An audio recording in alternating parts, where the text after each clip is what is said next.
Welcome to Rearview Diaries. I'm Paul, your host.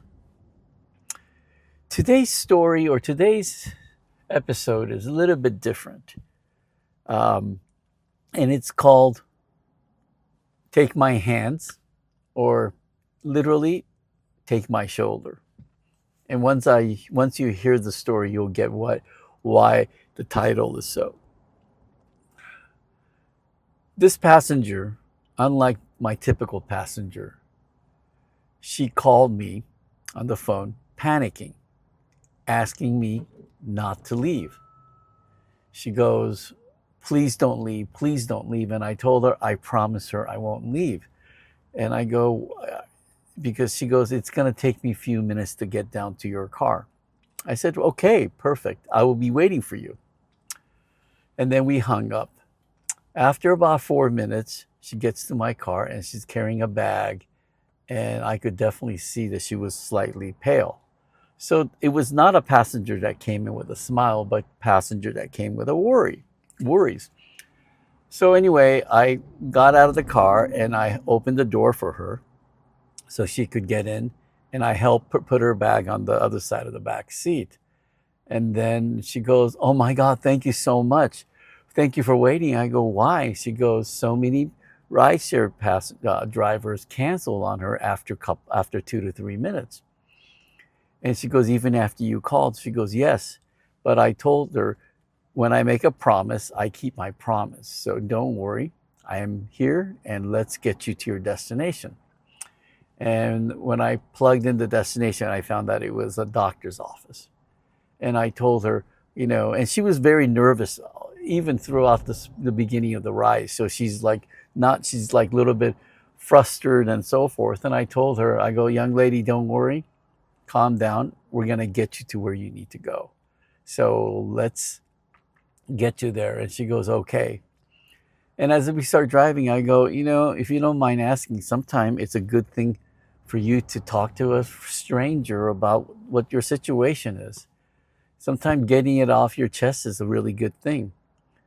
So fine, but after a little moment, she started opening up and she goes, "Well, sir, I don't know what's happening with my body.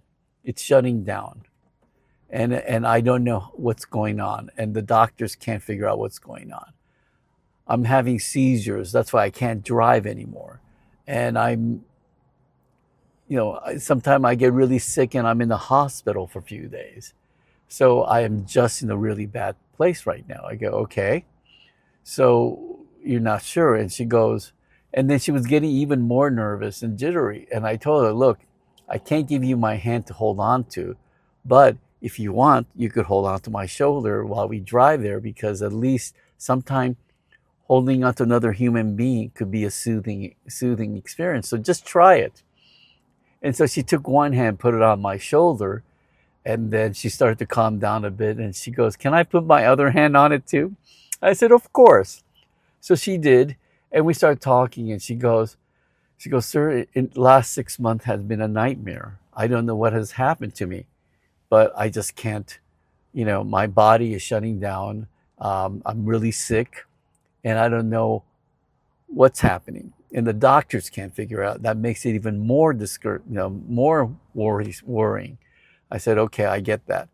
And then I go, "But meanwhile," I go, "I can't help you with your health issues, but I think one thing I could tell you is that despite what you're going through, if you're worried about your, having seizures and so forth, you need to kind of have the right, have a mindset where you think about good things too, not just all the negative about your body." And she goes, I know. And every night I go to sleep, I'm worried about whether I'm going to get up.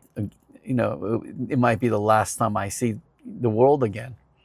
And so after hearing that, it really did, really made me think really hard about the situation. So I went back and told her, I go, look, young lady, look, why don't you start out with a little smile, you know, and that's a good start. And so she smiled, and I go, "See, you have a beautiful smile. You should smile more often. I know your body is not telling you, but your mind is sometimes stronger than your body. So she started to smile. She goes, okay, see, you got a beautiful smile. And I told her, I know it's hard, but every day you wake up, I think you need to wake up and say, I'm going to make today a full day, the best day possible. Even when you're sick, at least while you're awake and you're not at the doctor's office, think about things that you want to do. Watch movies or do anything. Eat something. I know eating is a hard thing when you're sick, but do something good. And think about the positive. Call your family, call your friends, you know? And I think you should think about those things. And I know every day is precious. And so every day you wake up, you say, I'm going to make today a full day.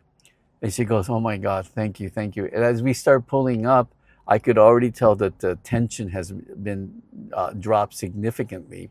And she is sitting in the back seat, a little bit more comfortable, and she's smiling. And I said, look, now you're smiling. She goes, well, I'm so glad that I was able to talk to you about this or talk to someone. I said, good for you. So when we got to the doctor's office, I helped carry her things, helped her to the door, and I wished her luck. And I told her, I cannot wait until I see you in my car again. And for me, I said that because it's implying to her that she's gonna live on and be able to come into the car again. So after that, she goes, can I just give you a hug? So she gave me a hug. I gave her a hug, and I said, I wish the best for you. She went in.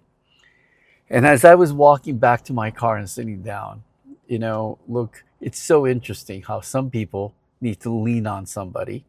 And sometimes it could be a stranger. Just talking could be leaning. And so I felt sorry for the young lady because she was probably no more than 30.